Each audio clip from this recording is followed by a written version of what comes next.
نحمده ونصلي على رسوله الكريم أما بعد فأعوذ بالله من الشيطان الرجيم بسم الله الرحمن الرحيم فاسألوا أهل الذكر إن كنتم لا تعلمون صدق الله مولانا العظيم প্রিয় দর্শক, আমাদের জামিয়া ইসলামিয়া ইমদাদুল উলুম ঢাকা বাংলাদেশের ইফতা বিভাগে গুরুত্বপূর্ণ একটি প্রশ্ন এসেছে।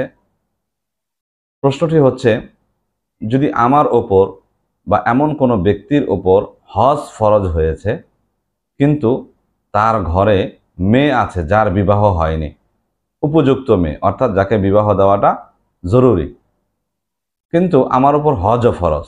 এখন এই দুইটা জরুরি বিষয়ের উপর আমি কোনটাকে প্রাধান্য দেব?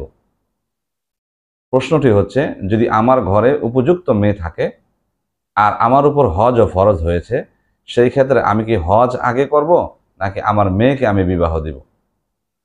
প্রিয় দর্শক, উত্তর হচ্ছে, আমার ওপর যখন হজ ফরজ হয়েছে সাথে সাথেই আমি হজটা পালন করব।